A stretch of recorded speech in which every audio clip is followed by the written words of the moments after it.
राहु और केतु, जिनको मायावी ग्रह कहा गया है, इनका हमारे जीवन पर बहुत अधिक प्रभाव देखने को मिलता है। और आज की इस वीडियो में मैं बात करने वाली हूं राहु और केतु के होने वाले गोचर के प्रभाव के बारे में। जय माता दी दोस्तों, आप सभी का स्वागत है हमारे YouTube चैनल अमृता एस्ट्रो में। और आज की इस वीडियो में हम बात करेंगे 18 मई को होने वाले राहु केतु के राशि परिवर्तन के प्रभाव के बारे में। ये जो राशिफल है ये चंद्र राशि पर आधारित है और मकर राशि की मैं बात कर रही हूं। देखिए, राहु और केतु दो ऐसे ग्रह हैं, या हम इनको ग्रह कह भी नहीं सकते, क्योंकि इनकी कोई इनका कोई अस्तित्व नहीं है। इस तरह से सूर्य, शनि इन सभी का है, वैसे इन दोनों का ही अस्तित्व नहीं है। ये छाया ग्रह कहे गए हैं, ये शैडो प्लैनेट है। लेकिन उसके बावजूद इनका हमारे जीवन पर बहुत अधिक प्रभाव है। देखें तो महादशाओं को अगर आप देखें तो 18 साल की राहु की महादशा है, 7 साल की केतु की महादशा है, तो इन दोनों को मिलाकर 25 वर्ष हो जाते हैं।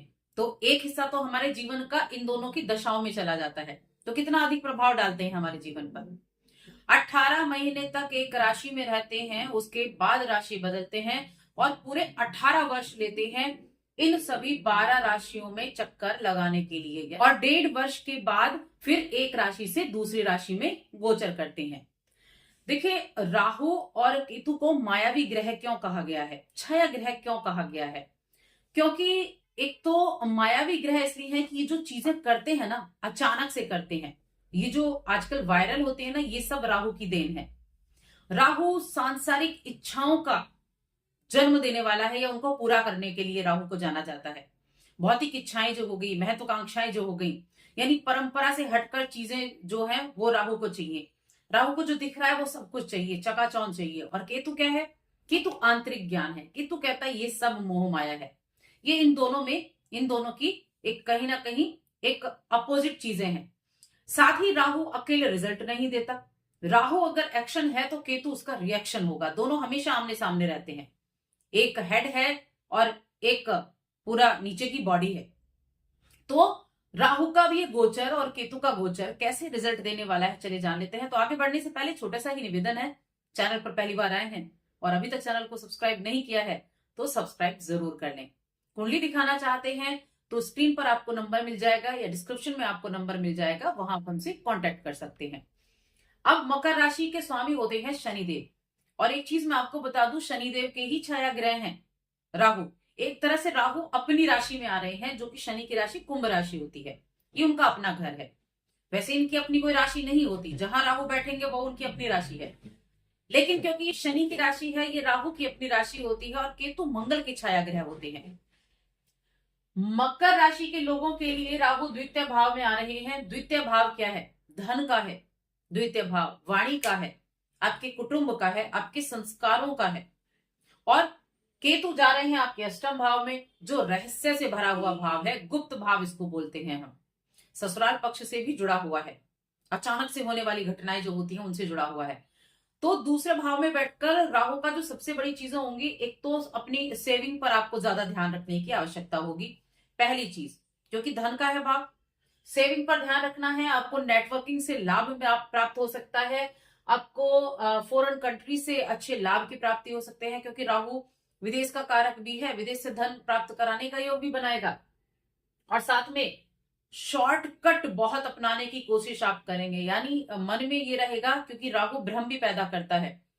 राहु देखिए भ्रम ऐसा पैदा करता है, किसी ने कुछ आपको बताया कि यहां आप पैसे लगाओ आपको दुगना पैसा मिलेगा, तो फटाफट उसकी बातों में आकर आपने डिसीजन ले लिया। तो अपनी बुद्धि का सबसे ज्यादा इस्तेमाल करना है। जो व्यक्ति अपनी बुद्धि का इस्तेमाल करेंगे, चीजों को समझ कर करेंगे, उनके लिए राहु अच्छे रिजल्ट देगा। तो शॉर्टकट मनी प्राप्त करने के लिए आप बड़े ललायत रहेंगे। और अगर नहीं मिल रहा है इन चीजों से, तो आपकी फेस वैल्यू बहुत काम आने वाली है। यानी कि आप अपने फेस को दिखाकर अच्छे से रिजल्ट प्राप्त कर पाएंगे। वायरल होने के बहुत अच्छे चांसेस होते हैं राहु के यहाँ आने से। देखिए, राहु जो है ना, जहां बैठता है उसका विस्तार करता है। ये चीज हमेशा याद रखें। जो पारंपरिक चीजों से हटकर काम करते हैं वो राहु है। जो इन्वेंशन होते हैं, जो बाउंड्रीज को क्रॉस करते हैं, वो राहु है। कुछ इन्वेंशन करने के लिए क्या चाहिए? सोच का दायरा बढ़ेगा जब ही तो। अगर आप एक चीज तक, यहां तक आपकी लिमिट है, इससे आगे आप जाना ही नहीं चाहते, तो राहु को आपको अच्छे रिजल्ट नहीं देगा। क्योंकि राहु अपडेट रहने के लिए कहता है। आपको अगर देखना है तो आप देखेंगे कि बाहर भी बहुत दुनिया है, तो उससे आपको अच्छे बेनिफिट मिलेंगे। तो अपडेट रहने की कोशिश सबसे ज्यादा करें, और अपडेट रहना जो भी आपका फील्ड है उसमें आप अपडेट रहें, उससे आगे भी बढ़ने की कोशिश करें। बुद्धि का इस्तेमाल अच्छे से करना आपके लिए अच्छा है। इसके अलावा दूसरों की कही बातों में बिल्कुल नहीं आना है। और देखिए, किसी भी तरह की सट्टेबाजी हो गई, इन चीजों से दूरी बनाकर रखनी है। कहा ना, शॉर्टकट बहुत अपनाएंगे। शेयर मार्केट में इन्वेस्ट कर दो, सट्टेबाजी कर लो, कहीं लॉटरी खेल लो, जल्दी पैसा मिल जाएगा। तो इन चीजों से दूरी बनाकर रखें, पैसे का दुरुपयोग ना करें, पैसा गवा भी सकते हैं। बचत पर ज्यादा ध्यान रखते हुए चलें। अब कोई भी लेन देन करना है, कोई भी आर्थिक डिसीजन आपको लेना है तो सोच समझ कर लेना है। पारंपरिक चर्चाएं जो होंगी, यानी कुटुंब में जो एक चर्चाएं होती हैं, बैठक होती हैं, उनमें तीव्रता रह सकती है। तो अपनी वाणी का सही से इस्तेमाल करें। राहु देखिए, मीठा बोलकर अपना भी बना सकता है, कड़वा बोलकर दूर भी कर सकता है। तो थोड़ा ध्यान रखें वाणी पर।